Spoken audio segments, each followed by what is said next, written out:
I had a hammer, I'd a hammer in the morning, I'd a hammer in the evening, all over this land. I'd a hammer out danger, I'd a hammer out of warning, I'd a hammer out love between my brothers and my sisters, all over this land. Ooh, if I had a bell, I'd a ring it in the morning, I'd a ring it in the evening, all over this land. Thank you very much. And if you are watching us on September 4, 2018, then you're watching us live. And this is Progressive Radio and TV. And tonight's show is, what's the name of it? Oh, yes, the indictment of Donald J. Trump. And my guest is Chris Keith. Thank you for having me again. Thank you, sir. And this was a topic you suggested, and it's a terrific topic. And I hope it happens fast, but we'll see. And we're going to discuss, I guess, what is expected, what they can do, what they can't do, and indictment versus impeachment. So which would you rather have, indictment or impeachment? Oh, indictment. Absolutely. Yeah. So one thing we learned back during Clinton's time is that an impeachment doesn't necessarily mean that a president leaves office. Mm-hmm. And personally, I think, if you look back, we're starting to learn now that these investigations into Russian corruption, their involvement in our politics, money laundering, organized crime, go back quite a bit before President Trump put his bid in, before then Yes. Donald Trump put his bid in. And what I start to get the thought of is this entire run might have been to get ahead of that. So if Donald Trump knew that he was involved with Russian organized crime, and he knew that these investigations were going underway, and the Republican Party knew this, and very key people within this party knew it was happening, it seems almost like a perfect response to get somebody in office who is going to try to combat these. And we're seeing that now, and I think a message that we really need to send is that as an American, if you're a lifelong criminal, you cannot get into the office of president and use it as a way to get you and your friends out of jail. So an impeachment, while I love the idea and the satisfaction of that process, that doesn't put Donald Trump in jail for his crimes, whereas indictments do. Well, in terms of that, too, one of the arguments in did some reading for this, the indictment also could lead easily to an impeachment. But, right. It certainly could buttress the case for it, and if the charges are laid out in the world. But Giuliani also says, no, whatever report is made, we're going to protest that being released and so on. I think if Mueller does, I don't know, if Mueller does a report on it, it should get released. I think it probably will get released. I hope it gets released, but there's no clear sign. And you know what though, if it doesn't happen right away, I'm going to have to go ahead and put my faith in Mueller's decision. Mm-hmm. So far the man has been a methodical, quiet professional.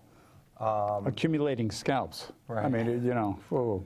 Well, you're seeing, it's funny, when the investigation started, the Trump campaign, the Trump White House and all of his folks kept laughing at the smallness of the folks that he was investigating. So, if you remember, this started way back with, Papadopoulos. Yes. Who's Papadopoulos, right? Yeah. But what he's doing in pretty traditional fashion as far as going against organized crime is you roll up the hill, and you start with the little guy at the bottom, and you put heavy charges on him, and you get them to speak about the next guy above, the next guy above. And we've seen this progression. We've seen, starting at Papadopoulos and just slowly moving up, and now the longtime CFO, the man who knows where all the bodies are buried when you're talking about Donald Trump and financial fines. Yeah. Worked for his father. Has been there a long time. Yeah, well before I think Trump was there. And almost all of the crimes that Donald Trump is suspected of committing going back years are financial crimes. When you're talking about having access to the one person who has all the books, it's hard to get much bigger than that unless one of his kids decides to get granted immunity and talk. It's amazing. And Wetzelberg, with all due respect, is not a young spring chicken. He doesn't want to spend 40 years in prison because he wouldn't live to be. No, the shortest sentence would almost guarantee 5, 10 the rest years of his life. Yeah. So I think they'll be singing like crazy. Pecker also for the National Enquirer. It turns out that he captured, I guess, about 10 major stories. At least that's what's suggested, and try to kill them. Yeah. And not just recently, not just for the election. No. Many of them were for the election, but some of them go back many years. I read that he was instructing staff specifically that anything they had negative about Donald Trump were to be brought to him. They were kept in an actual safe. Yes. I mean, it's but really now, quite amazing. Now the stuff's not in that safe anymore. But also stories were in a much better place now. Mueller's office. I hope. But in that thing also, the National Enquirer would run its stories past Trump and let him decide what's going on with whether or not he wanted to change his story and so on. So, you know, this independent. We don't wonder anymore. I didn't really wonder much why every National Enquirer was how Hillary is dying or she was. You know, part of the Nazi scheme, or you know, the Red Army sort of stuff and taking over, but just ludicrous the way that it was assumed by so many that National Enquirer was objective. And did speaking of, and I know this really doesn't have too much to do with the indictment, but since we're talking about the National Enquirer and these stories, there is. Did you hear about the Elliot Broidy scenario? That in and of itself. You know, it's funny that Republicans have yelled at us for years about family values. Oh, come on. And they yelled at us for years. Bill Clinton. Oh, man, they were all over Bill Clinton. Oh. And here we have a man where there are two, they're confirmed. I mean, at this point, nobody has any doubt when you're talking about Stormy Daniels and Karen McDougal. Nobody has any doubt anymore. But there's a third. And this third person had the same representation. They used the same code names, Dave Dennison. They used the same lawyers. And this person, whereas Stormy Daniels was paid $130,000, $500,000. This person was paid 1.6. Was that 1.3? Okay, over $1 million. Okay. And there was an abortion involved. And when this story started to surface, Elliot Broidy, for no really apparent reason, was quick to raise his hand and say, no, that was me, that was me, that was mine. The payoff was completely me. But so many of the facts of the case parallel the Stormy Daniels and the Karen McDougal case. And Broidy has already been in trouble before for improperly, for a very similar scenario, for covering up, you know, a story like this. And I believe he got into a bit of trouble, similar to where he might be now. And as soon as the pressure was put on, he sung. He was facing some serious charges. I hope he sings now. You know, he sing like a bird. I think there was also Russian money or Ukrainian money that he was involved with conveying to Republican candidates. So, of course, the Republican candidates, you know, this is a family values party, right? They would, so collusion's not a crime. That's okay. Ignore the money. You know, Putin's a good guy. We're not worried about that sort of stuff. It's so funny how the goalpost just keeps moving further and further out. At first, nothing happened. And then, well, only this happened, but not that. Yeah. And it keeps going further. And now, collusion's rather not a than problem. denying collusion, they're just saying, well, it's not a crime anyway. Yeah. It's... No, I think that Mueller is going to find a lot of links, a lot of clear indications of collusion. Unlike you, Donald Trump, we remember what happened last month. We remember what happened 2 months ago, and remember what you said a year ago. So you can't keep changing this on us and think that, oh, well, we're just going to forget.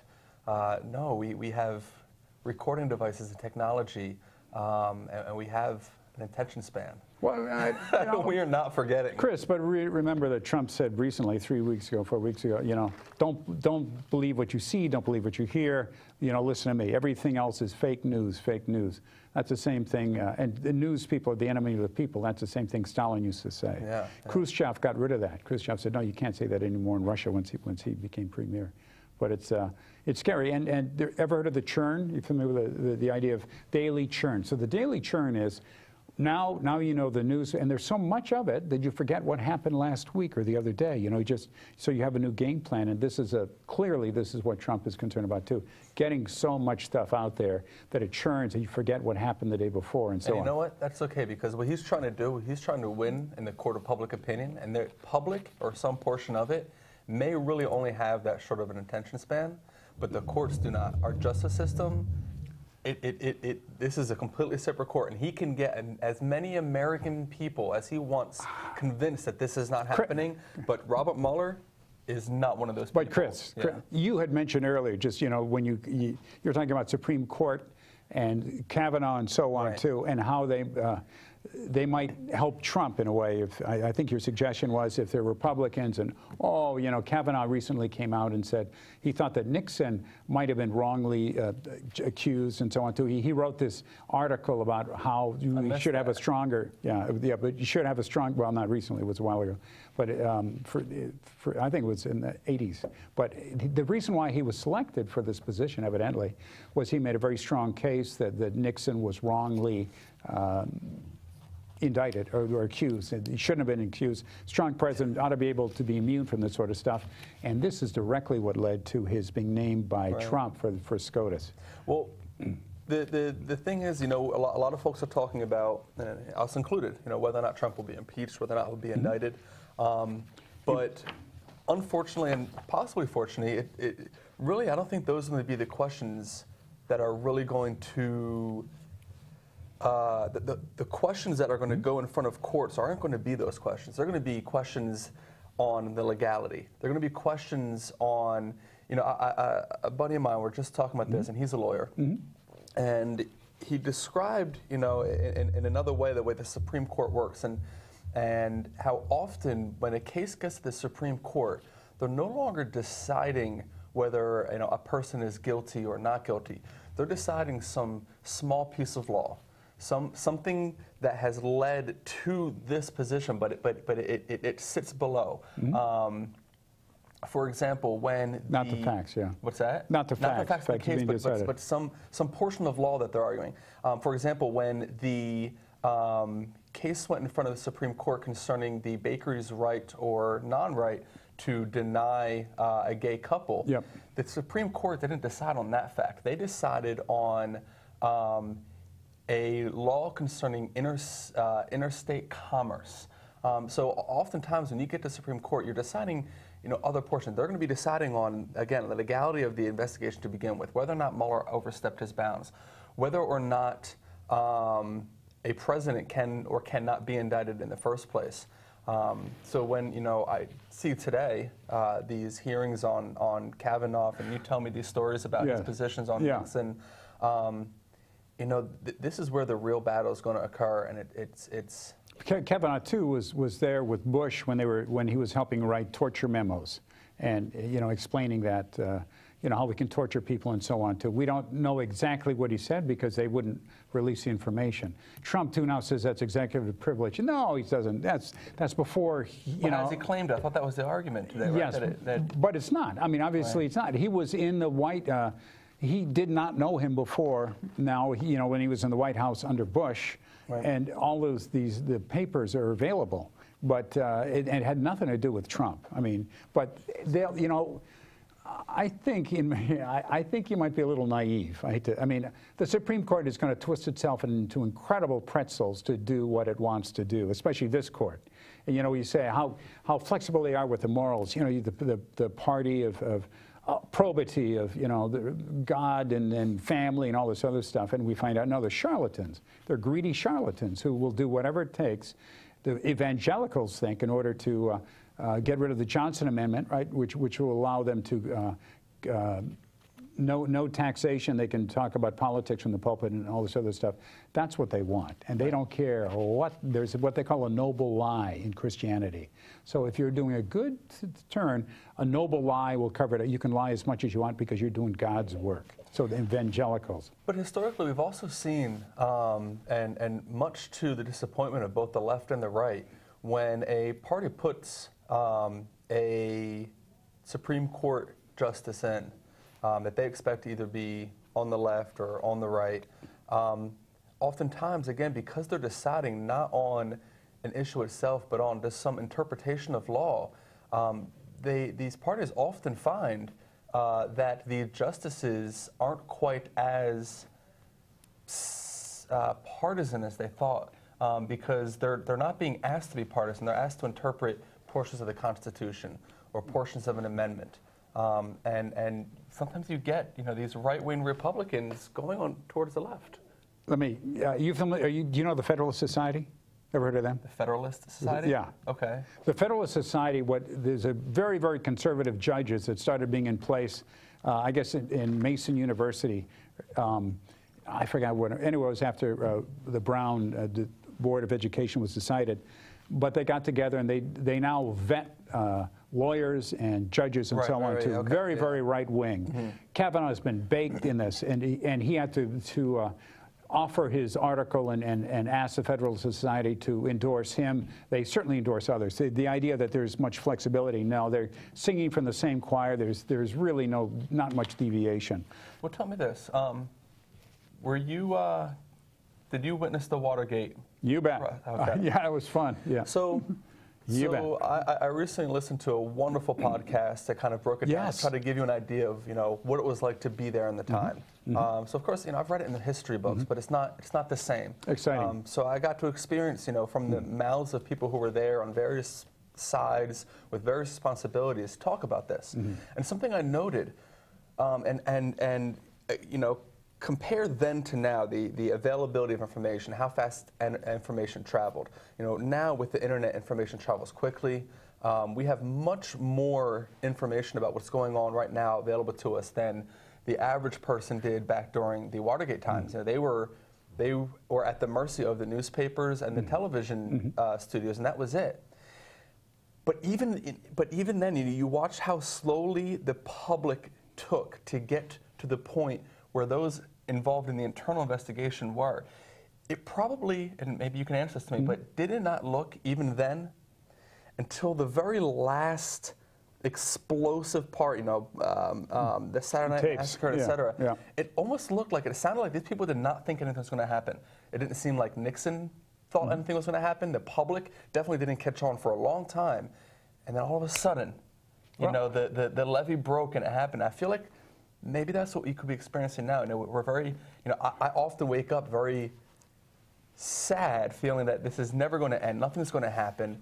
But I imagine that maybe you felt that way back in that time as well. Well, I was a youngster back then, but I was excited watching this thing, and really, he looked like a crook. I mean, really, he was a crook. But now, though, you have the 60% disapproval rating. Right. 60%. I mean, certainly people didn't disapprove of Nixon quite that much, but his disapproval went high. Trump's, I don't think, is going to go too much lower. I mean, it's the more news that comes out, the more it's going to paint him into a corner. 60% of the people, roughly, also think Mueller should continue full speed ahead.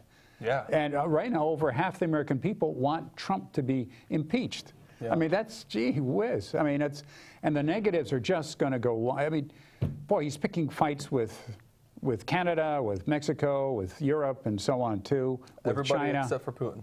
Yeah. Oh, well, he likes Putin, and he likes, I guess, Kim Il-jung, right, from North Korea. Yeah. Another tyrant. He likes Erdogan from Turkey, and Oban from Romania, I think. But these are strong people. So, yeah, not weak like Obama. Right. He doesn't know what he's saying. He just opens his mouth and stuff comes out. But, let's go back to, so impeachment is obviously a political solution or whatever. It's not even solution, as you say. The impeachment starts in the House, and then you have the impeachment proceedings in the Senate. And in the Senate, it's going to take 2/3 of the senators to vote for impeachment. Obviously, now under the Republican, they're not going to do squat. They haven't checked him in any way whatsoever. Right. The only people who have checked him were those that are retiring, like Jeff Flake and Corker and McCain and so on too. When he finally said, no, I'm not going to end ACA, the Affordability Care Act. But they are so milquetoast. Even Susan Collins said, I think I'm convinced that Kavanaugh will not roll back. I'll tell you, honestly, I'm going to be really nervous the day that I wake up and see that Republicans are supporting it, because I want to know why. Because so Trump gets into office, and he's lambastic, and he's big, and he's melodramatic, and he's this embarrassing character. But he's doing things that they want done, and he does it unabashedly. Somebody who's a career politician who's been in the culture for a long time, they don't want to rock the boat too much. But Donald Trump is not afraid. So as it stands right now, the Republican Party is saying, you know what? Fine, go for it. We're getting what we want. Right, and the tax cuts and everything. Tax cuts, right. So what I want to know is what, you know, when I wake up and the Republicans are now supporting it, they're going to be getting rid of the person who has been doing what they want. So I'd be afraid. Why? Why now? Why are they so comfortable? Do they have somebody coming back in? Is he done? Okay, has it all been accomplished? This you're prognosticating. This is, you know, what ifs and so on too. I want to get rid of Trump. I mean, you know, that's a possible bad thing, and I agree with you. My wife and I were driving up to Snohomish this weekend, and they were talking about legal matters in the United States. Norm Ornstein and another Norm was on this show, Point, The Point, I guess it is, at any rate. And the woman comes on from the Federalist Society. She says, oh, I'm just glad Trump is doing all this stuff. He's crushing administrative rules. He's getting rid of regulations. I'm thinking, yeah, like air quality, like, you know, hospitals, like affordable care. Yeah, you know, thank God she's getting rid of Obamacare. What the hell are you going to replace it with? I mean, what the hell are you going to play? It's a popular program. Yeah, hell yeah. Massively popular. Yeah, and Obama was really foolish, I think, because he didn't announce, hey, this is really good for you. What Trump is, he touts his programs, what he's done, even though they're lousy programs, even though he's lying about them. But Obama did not say, hey, look, we're giving so many people more health care and do it on a regular basis. His view and the view of the administration was, we'll just do it and they'll find out for themselves. Right. Oh my gosh, no, what a waste of time. I mean, that's silly. We still need stop signs that, oh, but they should stop. No, put up a sign, you know, make it. Right. So, but yeah, this woman, it's like, oh, I'm glad that he's destroying a deep administrative state. Oh, okay, let's get rid of CDC. Is that, you know, so the diseases go like crazy. Transportation, yeah, forget highway safety, forget plane safety. I mean, the absolute stupidity. Well, I don't think she's stupid. I think she knows the destruction of, you know, that's going to emanate from what happens. But it just drives me crazy with Trump. Yeah, we're going to wreck it. I don't think that you're right. I mean, he's changing a lot of things, but those people don't know the effects of what he's saying. He can, you know, I'm just going to rip it down. And also, one of his major things is instilling fear in people. You know, so. Let me get back. So we have impeachment is a political process. Right. Indictment, if you have an indictment by Mueller, that means he's gathered evidence, he's presented it to a judge who will bring an indictment against him, and with the grand jury and so on. Not every state has a grand jury, but I'm sure that Washington itself does. But I mean, if Mueller can lay out the charges, because each of these things require charges, you know, in-depth charges, then I think for most people in the United States, you go, whoa, Mueller must really have something here. Right. I mean, and even Trump will find it hard to evade. And I'm just so pleased, because if they do that, then I certainly hope that the Democrats take control of the House anyway. They need subpoena power. Right. They've been out of subpoena power for like 6 years now. It's just crazy. Not even just Democrats, progressives. Yeah, well, I know, but I absolutely agree with you. But even Democrats are going to, you know, they want some scalps on the wall. Yeah. I mean, it's gee whiz. That no questions have been asked. You saw this thing where the Republicans were afraid that there were like 20 or 30 things that the Democrats were going to go after them on, like the separation of the people from the wall, Trump's taxes, you know, a variety of other things. And one suggestion was, hey, if the Republicans are so fearful of Democrats doing this, why don't they do it themselves? Because, you know, to reduce the likelihood of the risk, and just bring it up themselves and explore. Because the orangutan will cut you off. That list is so funny to me, because it really shows that they know. They know what they're doing is wrong. Right. They made a list of all the things that they're doing that are wrong. Right. This isn't, this is no longer, oh, well, they really believe that this is in the best interest. No, because they wrote down all of the things that they've done horribly wrong that they know that people can come after them. Right. And it just shows that everything they go on television and they say to the American people is completely full of it. Right. Because if they thought that what they were doing was right and just and good for everybody, then they wouldn't be making these scary lists of what they believe that they're going to get in trouble for. Yeah. It's Trump said to the Sessions sent him a tweet, right? How dare you allow the prosecution of 2 Republican representatives in the House? You're going to cost the party, positions when we need them. I thought rule of law was his big big push, right? Who, Trump? Yeah. Yeah, right. He's all about the rule of law. Right. On this thing, though, it's like he's displayed his reluctance to go with the rule of law. A young woman, maybe in her early 20s, with a small child, living in a place of gang violence and murder and extreme poverty, afraid for her life, comes to America to seek asylum and gets arrested and separated from her children. But Trump's words are, she broke the law, we must have laws, and they have to follow the process. Bullshit. Paul Manafort, his buddy, campaign manager for a while, gets charged on, gets found guilty on 8 felony counts. Oh, he's such a great guy. This is really unfair what's happening to him. Yeah, and also he didn't turn. Cohen turned. There should be a law against flipping. You shouldn't be able to flip.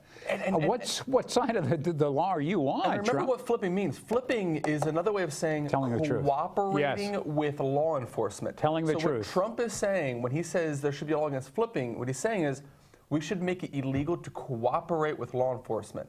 That's not rule of law.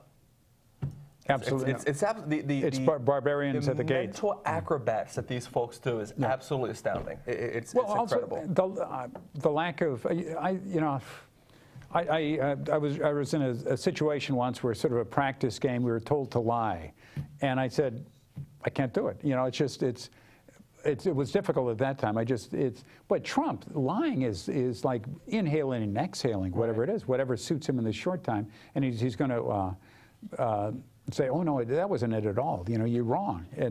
I think we have 35% of the population that feel their head go this way and that way and this way and that way, depending on which way the wind is blowing. Right. It's just incredible. Hey, let me just say who we are. We are Progressive Radio and TV, and we are here at Willamette Falls Media Center. And if you want to come here and see what happens here, please come and visit 1101 Jackson Street, Oregon City, Oregon 97045. And the phone number here, just give a call and come on down. They'll teach you how to do videos, how to put on a show. It's 503-650-0275. That's 503-650-0275. Yeah. And Chris, thank you so much for coming. Thank you for having me. This is amazing. I agree with you. The flexibility of Republicans. There's a great line, I may mention it to you. John Kenneth Galbraith had said the rich are involved in the oldest of pastimes, trying to justify keeping their wealth. Right. And Republicans too. And on that list, one of the things was the really intolerable tax cuts. Mm-hmm. The $1 trillion plus that was added to the deficits.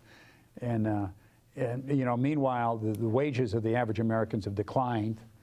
Trump keeps saying it's a good thing. No, it's now the Republicans are not going to run at all on the tax cuts. And it's astounding because what's going to happen is what always happens. They make these kinds of adjustments, and in the very short term, there is a positive response. Now, the stock market responds positively.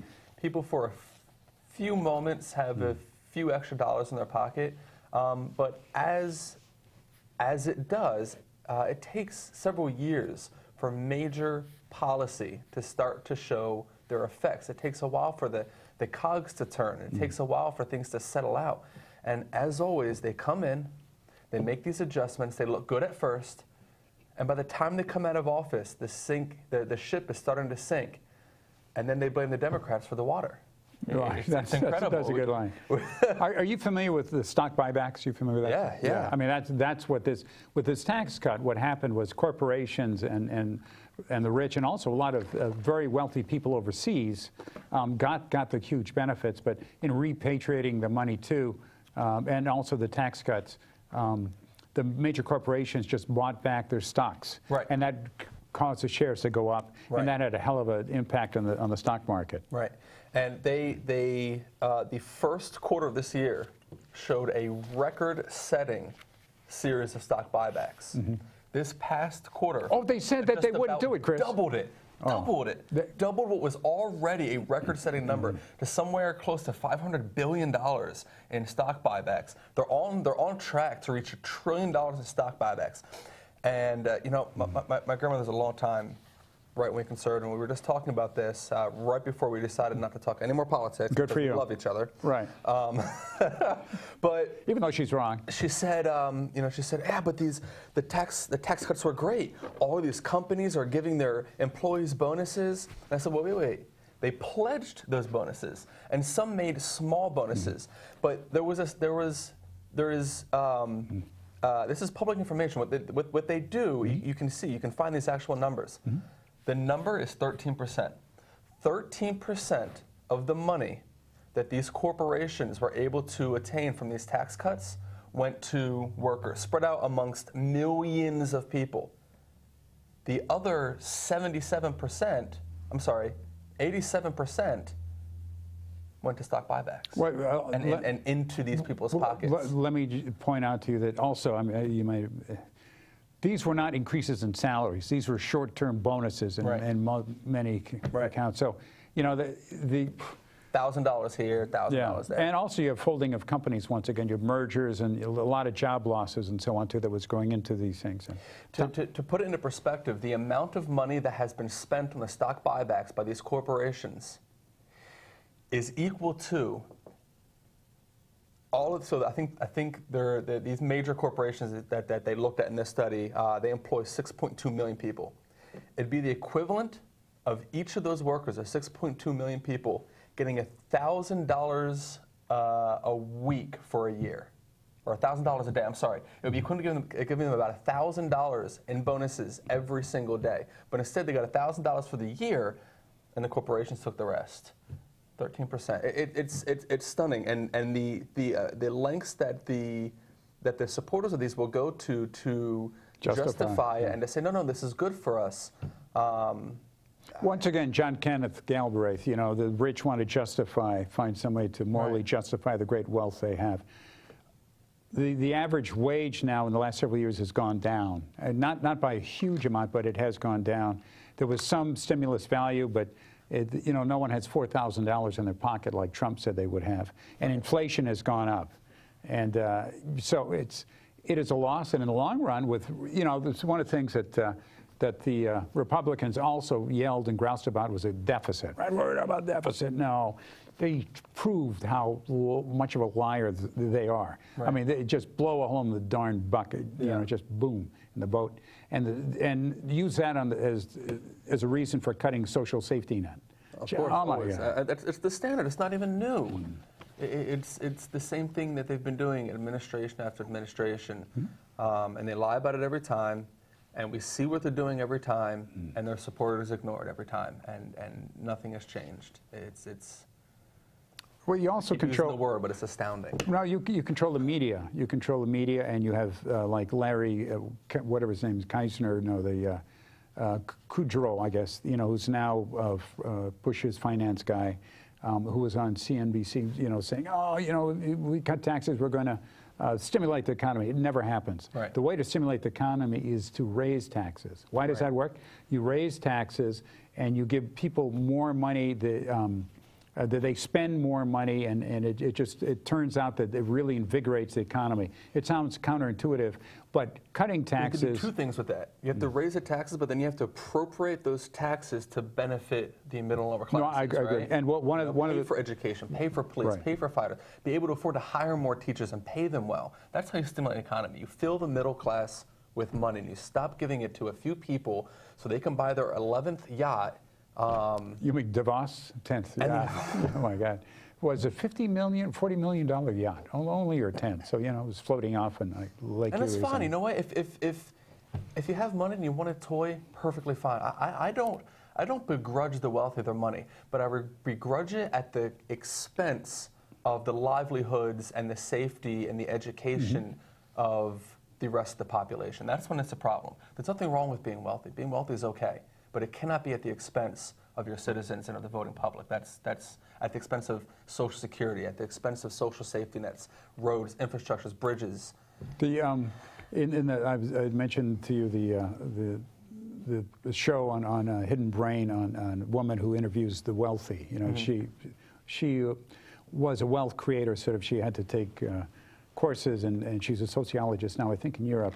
But one of her points is that the billionaires are different from the rest of us, and that they think that any sort of taxes they pay is theft from themselves. They have no sense of, or very few of them have much of a sense of we're all in this together. Right. It's no, I got mine. Screw you. And any more, like Trump says, I don't pay any more taxes than I have to. That's why I'm rich.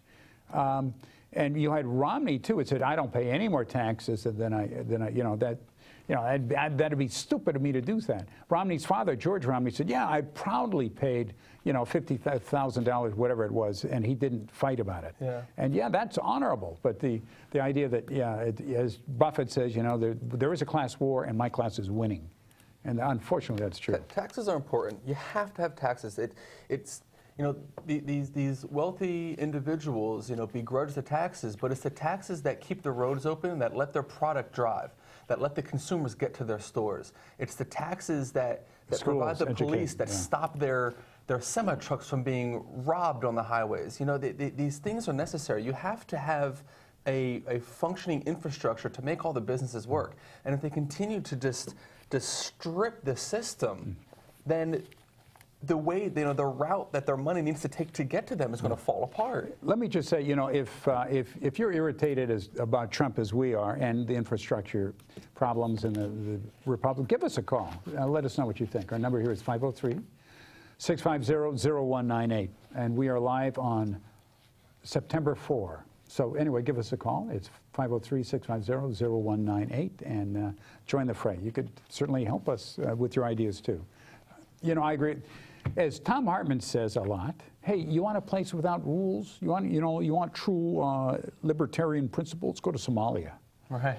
But this woman, that the Federalist person who says, yeah, we're going to, get rid of the administrative state. We're going to take it all. I'm thinking we should make you live in Somalia for a while. It's just, if you can't have medications for kids, no health care, as you say, roads bad and so on too. Let's take a look at what happens. For instance, when Trump ignores Puerto Rico after the Maria hurricane, oh my God, that was just, I think, how many have died? Only 20. More than from 9/11 now. Yes, well, more than 9/11, more than Louisiana, Katrina, yep. But I'm sure there's a lot more than that too. But Trump says I did a great job. I did a great job, yeah. Yeah, throwing towels. An A+ as he always does. He does. Let me just, people say that there is no, back to indicting, we discussed this, I think, earlier too. One argument against being able to indict the president is nothing in the Constitution says you can do it. But there's nothing in the Constitution that says you can't do it. Right. So I think they can indict all kinds of other people. Why not the president as well? I mean, you can't base a decision. you can't base a decision because the Constitution doesn't say that you can do a thing. Yes. Because there are a million things that we do every day. Right. The Constitution also doesn't say that I may watch television, but I can. That's hyperbolic, of course, but you understand the gist. Just because it doesn't explicitly give a route to do something, this is a living document that's intended to live with the times, change and be interpreted based on the State of the Union. In just reading these things too, one of the points was, let's say you indict the president, and so he's somewhat limited. His luster is faded a bit by the charges brought against him, and the people working with him also tarnished by these things. Is that worse than having a president immune to everything? A lawless president? I mean, if those two choices, it's... No, as a matter of fact, it's really important that we do make it very, very clear that a president is not above the law. I mean, that's the whole point of the way our government works. Right. We didn't want a monarchy, so we left Britain because we didn't want people that were above the law, that could change law at a whim as they so choose, tax as they so choose. And instead, we're very slowly, you know, thanks to the far-right party, almost trying to rebuild a monarchy, it seems like. But no, that's not what we want.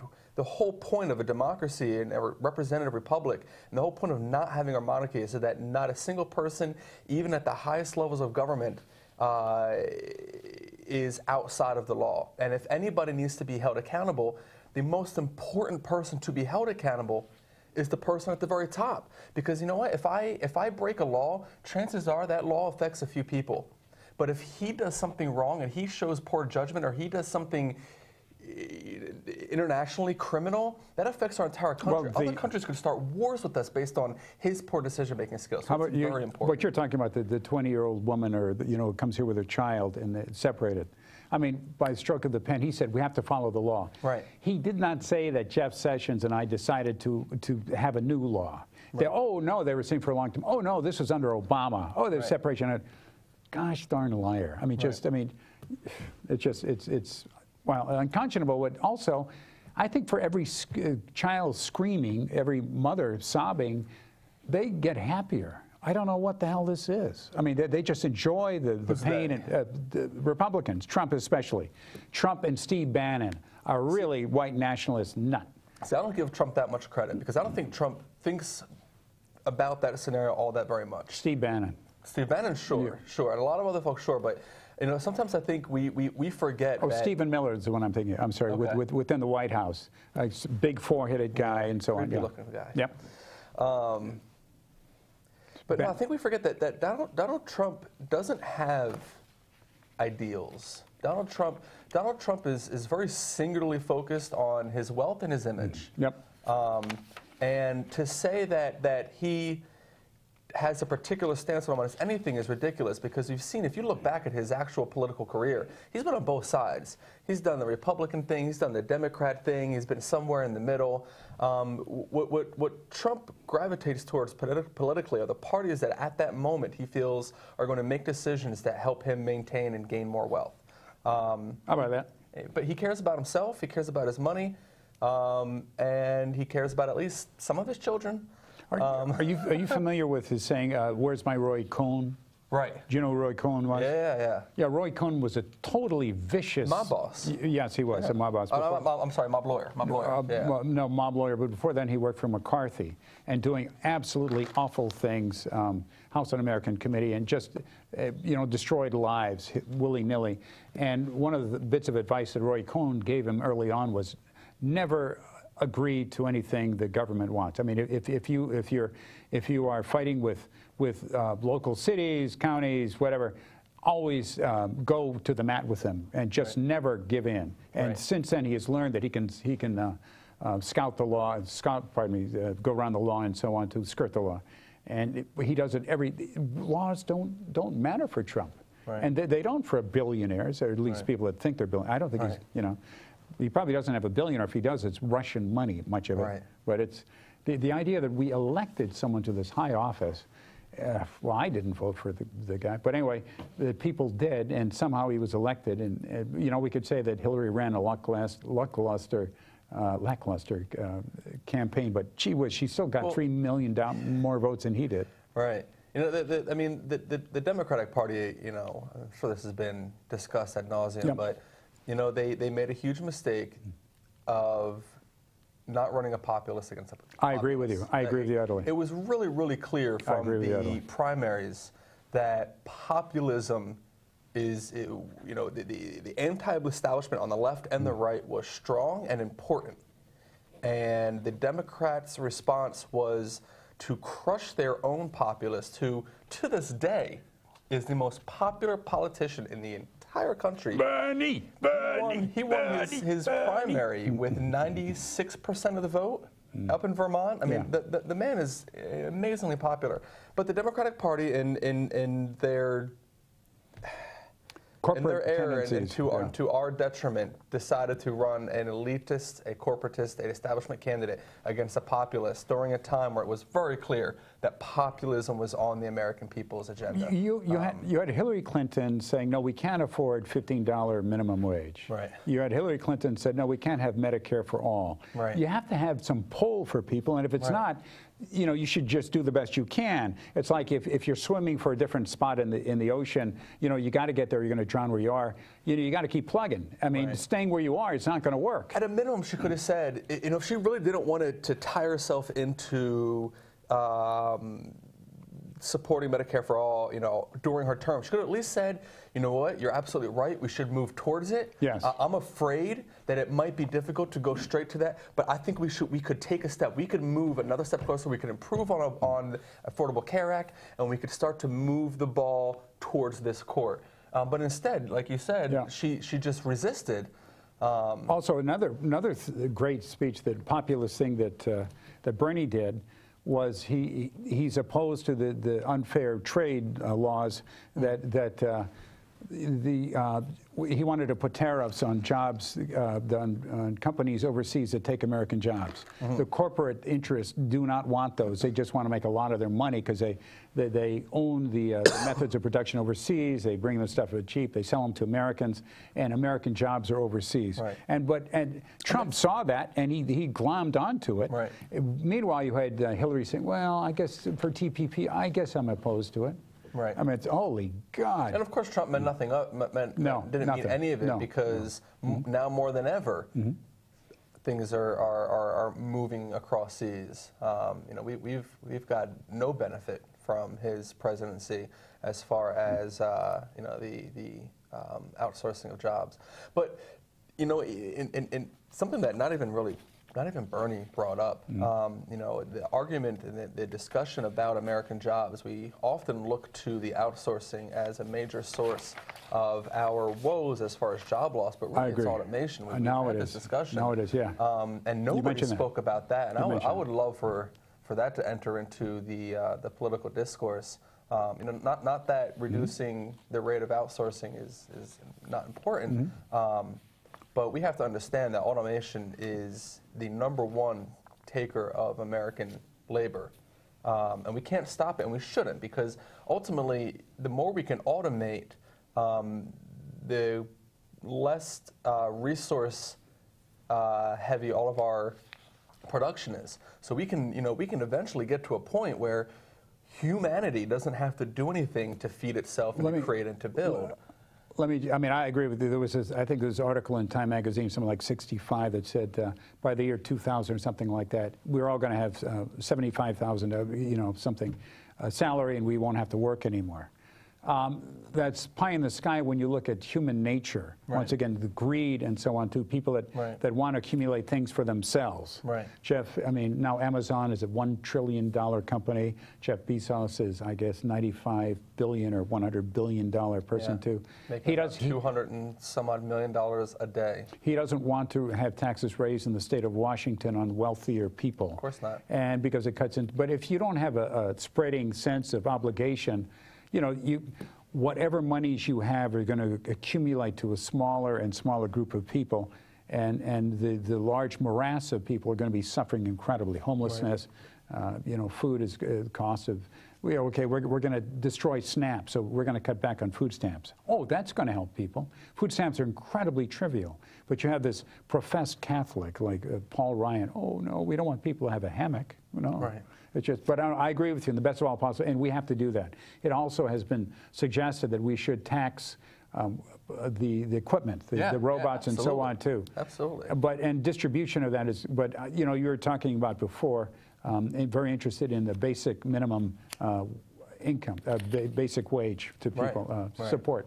It makes sense to me. I mean, we're going to have to do that sooner or later. Right. We should do that. I think that Bernie certainly would be considering that, and his suggestions too. You know, pay for education by financial tax, the speculation tax, and doing other things that really reduce the cost to the average person. Those are wonderful. Right now he says free college, this is a proposal, to any family that doesn't make $125,000 a year, then you have free college for very low in college and free 2-year colleges. I just think that's great. Yeah, of course. I mean, a country is exactly as strong as its middle and lower classes. You know, if you look at, for example, you brought up Somalia. You look at some of these countries that are under great turmoil and where there's poverty and lack of education, but you don't look at the wealthiest folks there. So there are, you know, you have the warlords and you have maybe some politicians that are incredibly wealthy, right? They have militaries, they have their, you know, maybe they're mining for diamonds or whatnot. And if you were to base your opinion and base a country on how well the wealthiest are doing, well then a lot of these third world countries are doing just fine. Right. Because they're wealthy are wealthy. But no, you look at where their middle class are, and you look at the American middle class versus a third world country middle class, and you say, oh, well, no, there's the difference.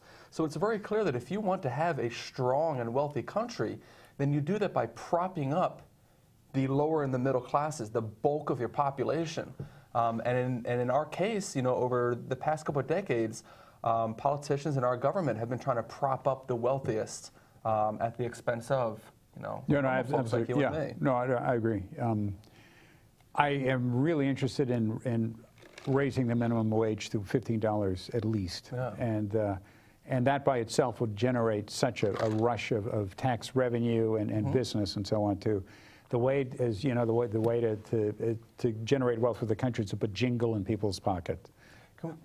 And one of the things you brought up earlier, I kind of want to loop back around to this, is getting, you know, if we want to see something happen with Donald Trump, if we want to see this administration be held accountable, we have to get honest, progressive, strong people in the House, in Congress, right? And we had these primaries come up. Folks, we need you to get out there. We need you to vote for... Well, actually, no. The general is coming up. I'm sorry, yeah, I'm sorry. the general is coming. We've passed the primaries. But folks, we got to get out. We got to vote. We got to support people that are supporting us, people that are not taking corporate PAC money, people that are not, have not been entrenched in this horrible system of corruption and money for years and years. We need to get fresh blood in there, young people, people from our communities, people who understand us. And you know, when you look at the 2016 election, the people who handled Donald Trump, his presidency, it was not the Republicans, it was not the Democrats, it was the more than half of voting public that did not vote. Yes. So don't be one of those people. Get out there, and even if you don't agree with us, just be a part of the system, so at least the people that end up in office are an actual representation of how the majority of our country feels, and not a representation of how a small group of attentive people are feeling. Yeah, it's really important. The corporate interests now, they know that investing in a politician is the best way to make money. Right. A lot of money. Yeah, because they put go ahead. No. They put a couple dollars in now, and they get tax laws, changes. Huge breaks out of that. Maybe roll back in regulations here and there and so on too, and the public, you know, be darned about that. Right. So no, I agree with you utterly. Yeah. And you know, but we are seeing it. We're seeing progressives beat long-standing Democrats. Florida, Gillum, yeah. Andrew Gillum. Fantastic win, fantastic win for him. Abrams in I guess Georgia. Yeah, and you have that Beto fight. Yeah. It's really funny. Ocasio-Cortez. Yeah, fantastic. I mean, it's funny. Did you see that one of the Parkland shooting survivors, he erected a billboard down in Texas showing Trump's anti-tweet, Trump's anti-Cruz tweet, which is absolutely phenomenal. But no, we've been seeing a retaliation of progressives in this country through this midterm election, through the primaries. And I'm excited to see it. It has been said that the Republicans may not be motivated, but Democrats will crawl out of the graves to vote against Trump. Right. I mean, really, it's all Where the were they fire. the first time around? Well, there was also everyone expected Hillary to win. Right. And no one expected. Trump. Yeah, but no one expected Trump to be as awful as he is. And certainly, I thought that the Republicans were lickspittle. I mean, toadies. Braveless people. I did not expect them to be so willing to acquiesce to, the invader. This fascistic government breakdown. It's just, oh my God, they can't get enough of each other. Great. Our fathers, fathers of the country, just, gee whiz, no one would have anticipated this. I think that we're living in a time that's going to be studied from so many angles in the future. I think one of those angles is going to be the psychological side. What was it what was it psychologically that has allowed this many people to support this type of behavior and action? Because it can't be as simple as, well, he's a racist, so I want to support. It can't be as simple as... In part it is, I think. In part it is. But I think it's that and this and this, and it's really, really complex. I think so many different types of people had to be involved and convinced. So many different types of propaganda had to be put out. Well, Fox News is he listens to Fox and he will do what Fox tells him to do in national, international and Fox agendas. News has been building this following and this narrative for years and years Doomsday now, machine. Culminating Doomsday machine. in what we're seeing now, and it's amazing. History is not going to look well favorable upon us. Well, it's not going to look well upon them, and maybe it'll default us as well for not acting more strongly. So I agree with you. What we have to do, even if indictment doesn't work or impeachment doesn't work, it may not work, but if we can have a House that can subpoena people, that can reveal the underside of what's going on. I mean, that's... Unless you can show the facts, we don't have much of a chance. But if you can show the facts, if you can see where the bodies are buried, as it were, then I think you have a hell of a chance to do dirty to Trump. And I want to do dirty to Trump. When I say dirty, I mean let the truth come out and so on. And at some point, the Republicans have to finally realize that their party is at stake past a certain point. Like, personally, in my opinion, they've already shown quite a bit of ugly and quite a bit of weakness in their party. When I say weakness, I mean their inability to keep their party alive. Because, ethical. Yeah, because after a certain point, even a lot of, you're seeing this now, you're seeing a lot of Republicans backing out. Like, yeah, the core's still there, the base is still there, but there are a lot of longtime Republicans that are backing away from this. And for self-preservation, it would behoove them to speak up, be strong. Except, if they did that, that would hurt immediately. It might be good. It's like climate change. Now, if we made changes to climate, and I think we should right away, even yesterday and the day before. But if we do that right now, then it's going to cost money. So therefore, I'm going to postpone the painful thing, and that's what the effing Republicans. How do they not understand that these people are investors? They're business people, right? They're investors. They have to understand the long game. No. But for them, more money now, more control now. If you ask very rich people, they say, "Oh no, we can decide how to spend the money better than the government can, much better. Right. So therefore, give it to a rich person, and he'll maybe buy a hospital or this or that or the other thing." No, governments know where the money should be spent. They have technocrats studying these kinds of things, trade-offs, and so on too.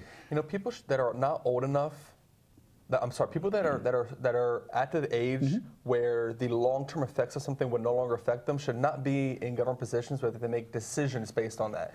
If somebody that was in their 20s in this position, they'd be very concerned about 30 years down the road. But somebody in their 70s, they might not be. Why? They're not going to be here. Well, they don't have to worry about it. I know. I want everyone to vote. As you said earlier, when I talk to people in my line of work and I say, do you vote? And most people say no. And I say, to vote. I want you to vote. I don't care how you vote. Vote. Just go out there and vote. Right. And the more you vote, the more we have better decisions made. Yeah. There's a wonderful book, The Wisdom of Crowds, that points out that if you have informed people within a large community, the more people that vote, the better off that you'll be. And so it's, as you said, Trump, well, the first person, the largest voting bloc in the last election was no one.